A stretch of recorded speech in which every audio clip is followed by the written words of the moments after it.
Existirán soluciones que alto performance electrónicas que nos permitan mitigar los efectos del flicker y grandes perturbaciones en el sistema de potencia aplicados en media tensión. La respuesta es que esto sí existe y son los filtros activos. Mi nombre es Oscar Peña y ahora vamos a aprender un poco más respecto al dimensionamiento de filtros activos, pero en media tensión. Tenemos, como siempre, un índice que nos ayuda a orientarnos respecto a qué parte de la presentación estamos y para qué nos sirve cada una de las etapas de la solución. Primero vamos a empezar con una introducción, vamos a explicar la problemática presentada en la planta, la descripción del sistema de potencia, el modelado del sistema de potencia, medición de parámetros eléctricos, procesamiento de la información, dimensionamiento de las soluciones y caso de implementación. Para un mejor entendimiento lo vamos a dividir en bloques de la siguiente manera. En esta primera parte vamos a hablar de la introducción, problemática de la planta y descripción del sistema de potencia. Como introducción hablaremos sobre los filtros activos. Estos equipos son equipos electrónicos de potencia, los cuales vienen implementándose y desarrollándose desde 1980, o sea, ya tienen 40 años de evolución en el mercado, cuyas funciones principales son la reducción del contenido armónico del sistema y la compensación del factor de potencia. Estas tecnologías actualmente ya están disponibles en el mercado y nos pueden servir tanto para solucionar problemas en baja tensión como en media tensión, como es el caso de esta presentación. Como ustedes pueden ver, la carga ya representa tiene un contenido no lineal, ¿no? Y en función a ese contenido no lineal, nosotros vamos a tener una forma de onda medida en la carga. Entonces, el filtro activo lo que hace es inyectar en el sistema armónicos con polaridad contraria a los armónicos existentes para que una vez que esto ingresa al sistema, ambas partes se anulen y nos quede la componente que deseamos tener. En este caso, deseamos tener puramente activa. Entonces, en ese sentido, hay que mejorar la forma de onda, como lo que estamos viendo acá IS, una vez que actúa el filtro, y a su vez, acá también podemos ver cómo es que se mejoró el factor de potencia. Los hornos de arco son cargas de gran dinamismo dentro del sistema de potencia. Estas cargas le demandan al sistema de potencia una gran corriente en pequeños periodos de tiempo.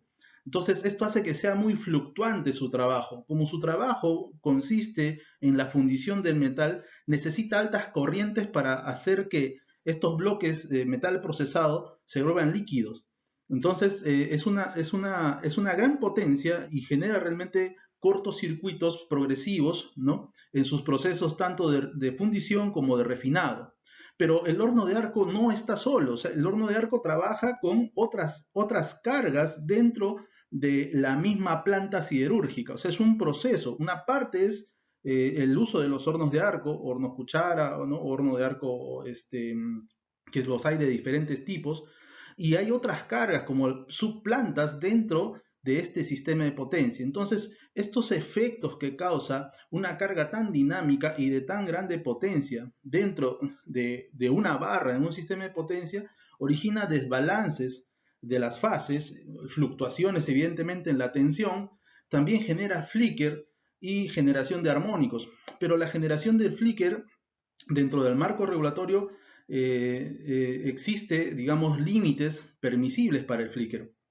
Entonces, esto ha obligado muchas veces a que estas empresas, el Comité de Operación Económica del Sistema, intervenga y les solicite controlar la emisión del flicker con dispositivos también electrónicos de potencia como los SBC, ¿no? Los Static Bar Compensator, ¿no? Entonces, esto también ocurre. Entonces, hay una serie de implicancias tanto para la planta como para las demás cargas conectadas dentro del mismo sistema de potencia, o sea, asociados a la barra en su punto de acoplamiento común. Nosotros tenemos dos posibilidades de poder usar estos hornos de arco, o sea, que sean hornos de arco con alimentación continua o que sea de hornos de arco en alterna. Para hablar un poco de esa generación armónica, El horno de arco en alterna es el más impredecible desde el punto de vista de los órdenes armónicos que se van a presentar. Por esa razón se recomienda siempre implementar el sistema y luego hacer mediciones para encontrar la solución, ya sea en filtros y diferentes aplicaciones que puedan darse, ¿no? En cambio, el horno de arco en continua tiene un rectificador asociado y con eso ya podemos tener una idea clara de qué órdenes armónicos va a tener.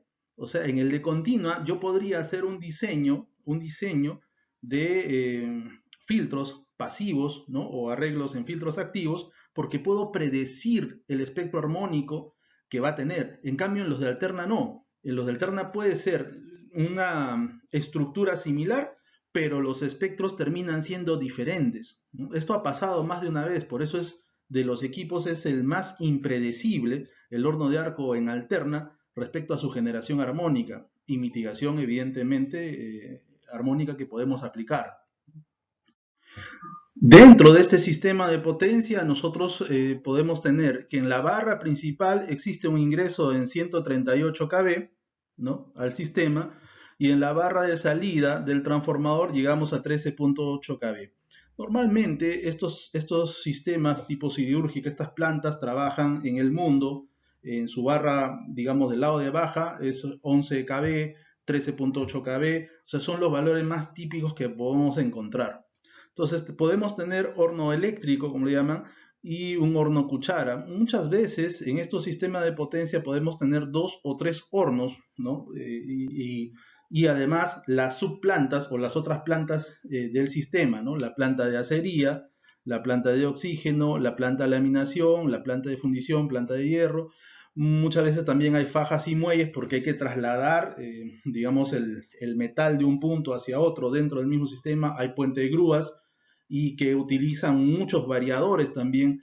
Entonces ahorita dentro de estos sistemas siempre van a existir problemas entre lo que es el funcionamiento del horno por su dinámica y los variadores que estén trabajando en las subplantas, porque existe una incidencia grande en 13.8 y lo que pasa en 13.8 es replicable aguas abajo, ¿no?, del sistema de potencia. Aguas arriba es un poco difícil o tenemos un bloqueo importante porque tenemos un transformador de 40 MVA con una tensión de cortocircuito de 12.5. O sea, los efectos que produzcamos internamente por los hornos de arco y la dinámica del trabajo de la siderúrgica difícilmente se van a reflejar, ¿no?, como efectos dañinos del sistema hacia el exterior. Todo esto siempre depende de la potencia de cortocircuito en la barra donde se conecta la planta, pero podría darse, ¿no? Podría darse en determinadas condiciones. Entonces,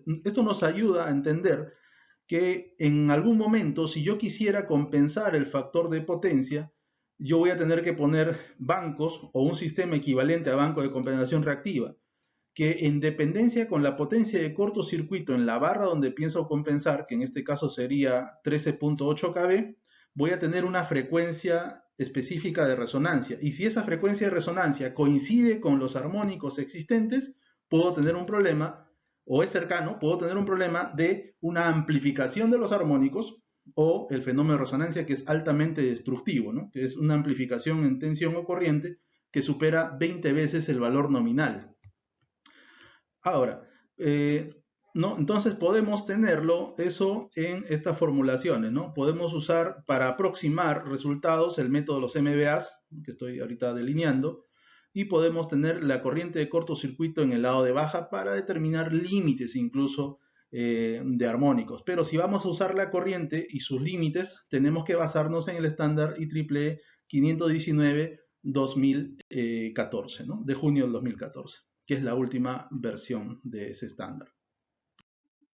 En esta segunda parte, nosotros vamos a hablar acerca del modelamiento, medición y procesamiento de la información. Dentro del modelamiento vamos a tener el flujo de potencia. Nosotros como PTSys tenemos el ETAP licenciado y tenemos realmente para poder hacer incluso estudios de AirFlash. Entonces tenemos todos los módulos licenciados de la última versión del ETAP. y también entrenamos a nuestro personal con los últimos cursos que ofrece la empresa que distribuye este software, ¿no? La gente en este caso en el Perú, Electrointegra, ¿no?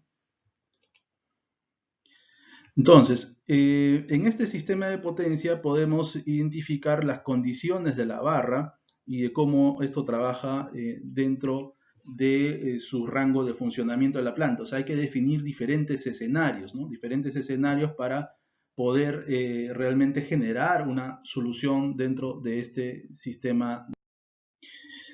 Es importante también contar con el cortocircuito. O sea, ¿por qué razón? Porque esto nos va a permitir, al momento de evaluar la solución de calidad de energía, nos va a permitir ver cuál es la potencia de cortocircuito en la barra de baja y qué soluciones podríamos hacerlas mixtas, o sea, utilizar bancos de compensación reactiva. Y si yo pusiera un banco de compensación reactiva, ¿qué probabilidad de resonancia existe? Por eso es muy importante tener la magnitud de las corrientes de cortocircuito por el tema de la resonancia y también por los límites armónicos presentes en la barra, ¿no? De acuerdo al nivel de tensión establecidos en la IEEE 519 2014. Dentro de la medición de parámetros eléctricos y de calidad de energía, nosotros contamos con equipos, en este caso Metrel y Dranex, que nos permiten tomar información en tiempo real, pero digamos en periodos de tiempo, ¿no? O sea, nosotros es un equipo portátil que lo vamos colocando y vamos tomando información. Pero además de ello, nosotros contamos con la capacidad de poder programar medidores dentro que estén instalados en el sistema de potencia. O sea, normalmente programamos sistemas ION o la adquisición de data a través de los software que se encargan de recolectar la información de los diferentes puntos del sistema. Eso es muy importante para poder hacer una solución en comportamiento dinámico. Ahora, como es muy dinámico, tenemos que reducir los rangos de medición. En este caso se ha medido al minuto y se han programado los medidores para que nos entreguen información al minuto. Entonces, con esa información al minuto, tanto de tensiones, corrientes, potencias, armónicos, ¿no? Nosotros establecemos diferentes escenarios, ¿no? Entonces, esta data es recolectada al minuto para tratar de darle un menor efecto a las variaciones en el trabajo de los hornos de arco y las cargas dinámicas dentro de este sistema. Entonces, en estas mediciones nosotros podemos encontrar toda aquella data que nos posibilite dar una solución adecuada que funcione en las diferentes etapas del proceso productivo. Como ya tenemos la información al minuto, es muy importante que este procesamiento sea adecuado. ¿Esto qué quiere decir? Que yo pueda obtener los valores de THDI I1 y I2, I3 equivalentes para que nosotros podamos introducirlo a la formulación matemática, como la que estamos observando acá. Por ejemplo, el THDI necesito ingresar valores, ¿no? Para sacar el valor de THDI. Y eso involucra a I1. Pero ¿cómo saldría este I1? Ese I1 va a ser el máximo de los promedios que indique la medición del analizador o, en su defecto, del medidor, de la data que podamos extraer del sistema de adquisición de datos de medición, ¿no? Por meses. En este caso tenemos una data que supera el mes, ¿no? Entonces, tenemos, por ejemplo, corrientes mínimas, corriente promedio y corriente máxima. Entonces tenemos que sacar todos los promedios por fase y a eso el máximo valor y recién se registra un valor de I1 por cada intervalo de tiempo. Acá esta diapositiva lo que trata de explicar es cómo nosotros tomamos la adquisición de la información, ¿no? Los intervalos de tiempo, evidentemente, para el caso de las mediciones en hornos de arco o en sistemas con horno de arco, son al minuto. Ahora vamos a entrar al dimensionamiento de la solución. Muy dinámica, como lo podemos ver, por ejemplo, acá, vamos a tener, si sacamos en el intervalo total de medición, una corriente. Y como son muchos valores en el tiempo, entonces no podemos identificar realmente cómo es esa parte dinámica. Por eso es que tenemos que separar la data y hacer un análisis etapa o proceso por proceso con ciertos intervalos de tiempo que pueden ser repetitivos, o sea, digamos, superponer un día sobre otro, para ver si existen tendencias en el funcionamiento de la planta como conjunto. Y evidentemente, o sea, vamos a analizar el comportamiento solo del horno de arco y el comportamiento conjunto de la carga, de todas las cargas asociadas a la misma barra en 13.8. Esto es muy importante. Por ejemplo, la distorsión armónica que observamos acá, el THDI, esto es cuando procesas la data pura y dura. Podemos darnos cuenta de que existen instantes de tiempo donde hay disparos muy grandes de la distorsión armónica en corriente. Esto evidentemente, cuando lo hemos revisado, nos hemos percatado de que se debe a que en esos instantes de tiempo la magnitud de la corriente es pequeña. Entonces, eso es un error del sistema de adquisición de datos o del medidor. ¿Por qué? Porque introducimos un error en el transformador de corriente. Eso modifica la I1. Si la I1 es muy pequeña, por debajo del 10% de la clase, o sea, si digamos un transformador, un TC, tiene un rango de 3000 amperios, esto va a medir efectivamente para el procesamiento de la información a partir de 300 amperios para arriba. Va a medir bien, o sea, su 10% de 3000. Pero si estuviéramos por debajo de 300 amperios, entonces no podemos garantizar de que eso sea una medición correcta.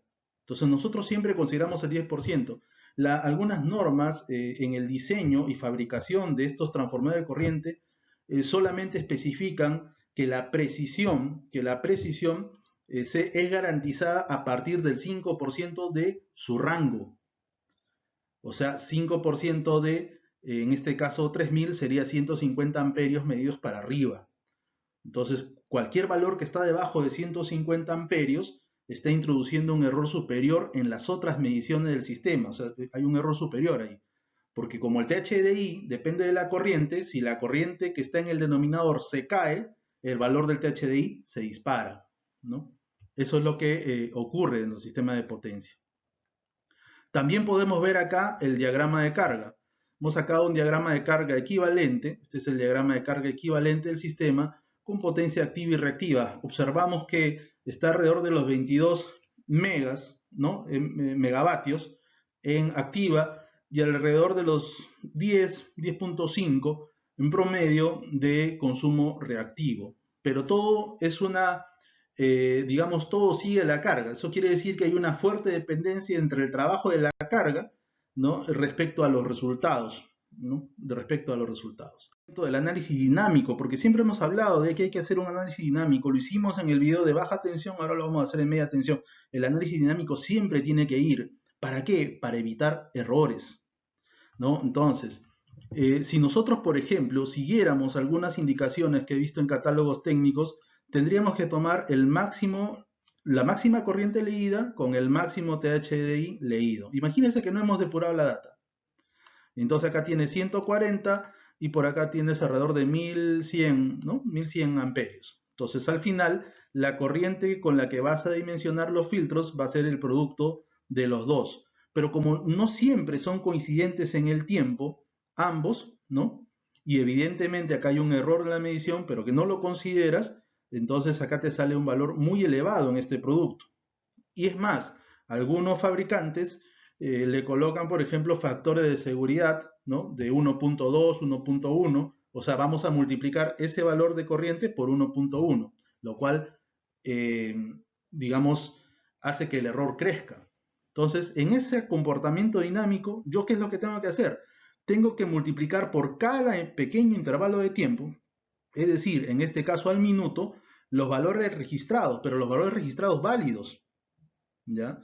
O sea, aquellos cuya corriente, en este caso, haya sido superior, ¿no?, al rango del TC. Entonces, con esos valores yo ya puedo considerarlo. Y es así que yo voy a tener esta corriente armónica en el tiempo, o sea, una corriente en el tiempo, ¿no?, en el análisis dinámico, que me va a permitir saber cuántos filtros activos debo colocar. Normalmente las plantas que procesan los metales, o sea, las plantas que usan hornos de arco, por el mismo proceso están cercanas al mar. ¿Esto qué quiere decir? Que no vamos a tener normalmente condiciones de altitud. Entonces, el dimensionamiento de los filtros no va a ser desclasificado, ¿no? Por la altitud. O sea, no vamos a poner más unidades que las que nos indique el procesamiento de la información de las corrientes, ¿no? O sea, no vamos a quedar con eso, ¿no?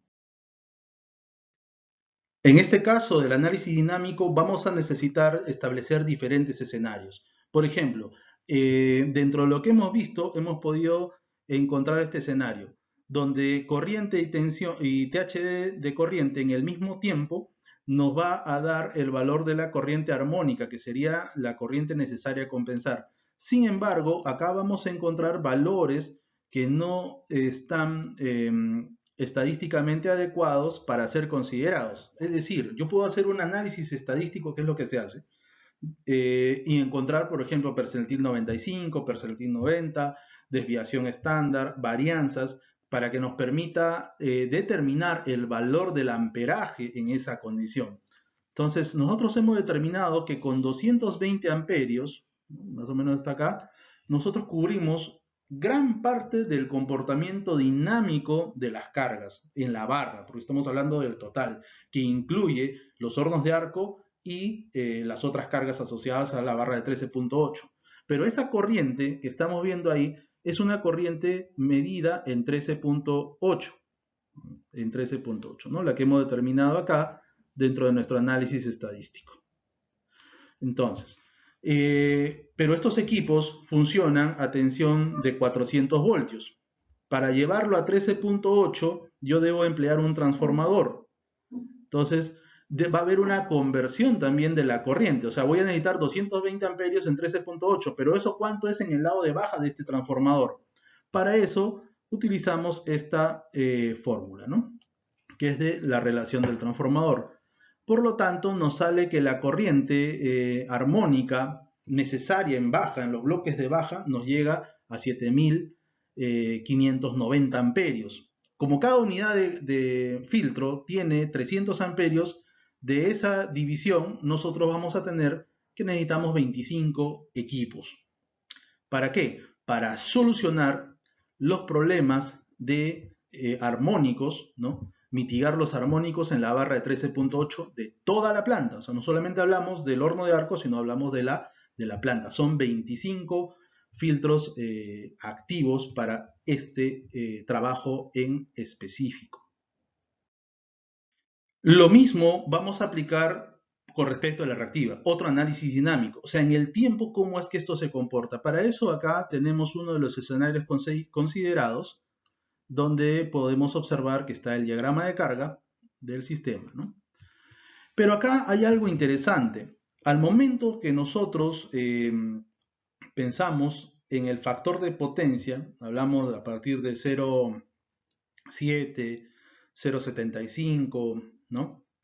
0,8 para que en el lado de alta, en 138, estemos por debajo de 0,96, vamos a generar, vamos a poder observar, perdón, diferentes escalas que podríamos considerar fijas y un nivel de variabilidad, ¿no? La parte variable, evidentemente por el comportamiento de la carga, pero como yo estoy viendo el conjunto en 13.8 kb, o sea, hay un buen sector que en el consumo permanente del proceso eh, consume, digamos, más de 2 megas, más de 2 megabars. Entonces esta parte podría ser fija. ¿Con qué intención? Con la intención también de reducir costos, ¿no? Para poder trabajarlo esto económicamente, ¿no? Tenemos que obtener una solución técnica económica. Entonces podríamos decir que la compensación puede ser una parte fija y una parte variable. Perfecto. Entonces, si determinamos que en total, dentro del análisis estadístico, necesitamos 5.6 megabar, de esto el fijo puede ser 2.3 megabar y el variable 3.3 megabar. Ahí tengo los 5.6. Ahora, el fijo puede ir conectado directamente, esa es la primera pregunta que nos hacemos. Recordemos que el transformador es de 40 megas. Entonces, el máximo paso fijo, de acuerdo, en este caso en media tensión, es el estándar IEC 60871, ¿no? Nos dice de que el máximo paso fijo asociado a la barra debajo del transformador, ¿no? El máximo paso fijo de banco, puede ser el 10% de la potencia aparente del transformador. Es decir, el 10% de 40 son 4 megabars. O sea, podríamos poner hasta 4 megabars. Con esto, 2.3 está de acuerdo a lo establecido por el estándar, ¿no? Perfecto, entonces nos quedamos con 2.3 fijos y vamos a ver cómo hacemos el variable. Como el filtro activo trabaja en corrientes, yo necesito determinar la cantidad de filtros activos que vamos a emplear. Por lo tanto, voy a tener que dividir esos 3.3 megas variables entre la tensión y raíz de 3 para obtener, ¿qué cosa? La corriente. La corriente reactiva necesaria, ¿en qué tensión? En 13.8 kV. Entonces, con esa corriente obtenida, voy a hacer un procedimiento similar. ¿Por qué? Porque como el filtro activo trabaja en 400 voltios, voy a tener que hacer un transformador para elevar ese nivel de tensión y por lo tanto poder ver cuántas unidades me van a salir de filtros activos. Con esto la corriente reactiva nos llega a 4.763 amperios en baja. Como son 300 amperios por cada unidad, vamos a ver que con 16 equipos cubrimos esta necesidad. Ok, entonces hasta el momento tenemos 25 equipos para la función puramente armónica y 16 equipos para la función puramente reactiva. Sin embargo, hasta el momento no hemos aprovechado una de las ventajas que tiene el filtro. O sea, el filtro puede trabajar por sí solo dinámicamente. O sea, te puede entregar reactiva y te puede compensar los armónicos. Entonces puede haber una acción conjunta. ¿Por qué? Porque esa formulación matemática que los une es un Pitágoras. Y eso es lo que vamos a ver en la siguiente diapositiva, ¿no? En el siguiente punto. ¿Cómo nosotros ya tenemos esta ecuación pitagórica para sacar un solo bloque de filtros que haga un comportamiento de programación dinámica, es decir, que trabaje con ambos, con la reactiva y con los armónicos, reemplazando los valores que hemos obtenido, tanto de corriente armónica como de corriente reactiva, vamos a tener un total de 8.960.74 amperios a compensar. Como son 300 unidades, esto nos va a dar 30 equipos en total. Son 30 equipos, ya no son 25, me dice, no, ya no. ¿Por qué? Porque estoy utilizando la programación dinámica, o sea, puedo emplear a que ambos coordinadamente, electrónicamente, puedan entregar lo que la red necesita y con eso disminuyo la cantidad de equipos. Algo que es muy importante recordar que mientras más equipos se tengan, menos costosa es la solución, porque evidentemente son proyectos que van agrupando mayor cantidad de componentes, ¿no? También cada filtro activo, como lo hemos dicho, está alrededor de entre 35 y 40 mil dólares, ¿no? Entonces, pero cuando ya son varios equipos, este costo unitario va disminuyendo de forma progresiva. Para 20 equipos, que es lo que estamos proponiendo aquí, para los 20 equipos, ¿no? Nosotros vamos a necesitar un transformador de 5 MVA, ¿no? Con su factor de seguridad, con las tensiones y todo, porque esto de acá tiene que ser alimentado por un transformador. Para 10 equipos vamos a necesitar la mitad, ¿no? Un transformador de 2.5 MVA. De tal manera de que yo tengo el transformador y aguas abajo tengo todos los filtros, ¿no? Un maestro y los demás son esclavos, ¿no? Lo puedo tener incluso en bloques de 10 como maestro esclavo con una consigna de control, que sería lo más adecuado dentro de este sistema de potencia. Pero recordemos que la parte reactiva la habíamos dividido en dos, un fijo y un variable. Pero como vamos a colocar un fijo, tenemos que analizar cómo va a ser su esquema y qué pasos va a tener, ¿no? Y es más, su probabilidad de resonancia. Y hemos dicho que el fijo es de 2.3 megabars, ¿no? Entonces, esto evidentemente va a tener una inductancia limitadora de corriente, ¿no? En los cálculos nos sale 50 microhenrios. Estas inductancias limitadoras de corriente en media tensión están en el rango de entre los 50 microhenrios y 300 microhenrios, yendo de 50 en 50 comercialmente hablando, ¿no? Entonces, podemos ver más o menos cómo va a ser esto. Acá hay una imagen de un banco, digamos, parecido, ¿no? Donde uno de nuestros ingenieros está haciendo una revisión ya de instalación antes de hacer la puesta en marcha, ¿no? El análisis de resonancia, que es muy importante hacerlo, empleamos el PSCAT y acá colocamos nuestro banco, ¿no? Para ver cómo el banco interactúa con el sistema de potencia. Y evidentemente, siempre va a existir un valor de resonancia, siempre. El tema es que este valor de frecuencia de resonancia no coincida con la frecuencia de algunos de los órdenes armónicos existentes. En este caso nos sale 12, al momento de utilizar el paso fijo, nos sale 12. Y 12 no es un orden armónico generado, ni por el horno de arco que en las mediciones hemos encontrado, ni en el mismo sistema de potencia. Entonces, no es necesario que ese banco sea un filtro de media tensión. Podemos emplear solamente como banco. Y el diseño en el esquema está acá resumido, ¿no? Es un diseño en doble estrella, ¿no? Con un transformador de desbalance para poder tomar, digamos, algunos sensores hacia las protecciones del sistema, ¿no? Y que esto pueda tener. Normalmente un banco tiene protecciones de feeder, ¿no? O sea, la protección de feeder es la protección más empleada para los bancos de compensación reactiva, ¿no? Como lo hemos indicado en su momento, nosotros hacemos siempre todas las etapas del proceso. Si llegamos a hacer la ingeniería básica, le damos las dimensiones, entregamos datasheets. ¿Para qué? Para que las empresas a las cuales le hacemos los análisis, estudios, donde nosotros podemos venderle los equipos también, si es que su proceso lo permite, o no, pero garantizamos que la solución sea con equipos de calidad. Por eso es que la explicación técnica es lo más claro y garantizamos también que por lo menos tengan 3 postores dentro del mercado para que los procesos logísticos puedan cumplirse. Entonces, en ese sentido, hacemos los planos, como pueden ver, acá tenemos la ingeniería básica del filtro activo, para que sepan por dónde se tiene que conectar, si vamos a ir por bandeja, cómo es que va a ingresar.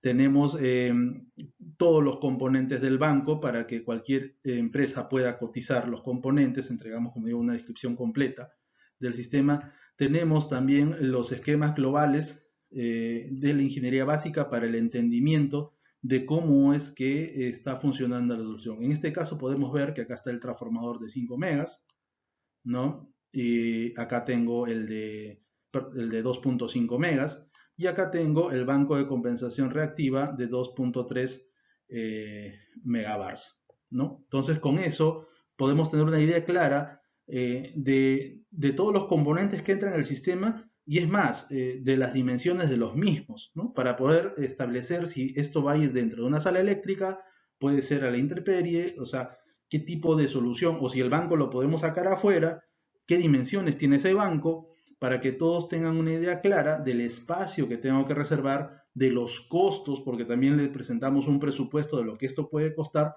y que puedan iniciar su proceso logístico sin ningún problema. Por ejemplo, aquí podemos observar las dimensiones del sistema, ¿no? O sea, cómo es que tengo un sector donde están todos los filtros,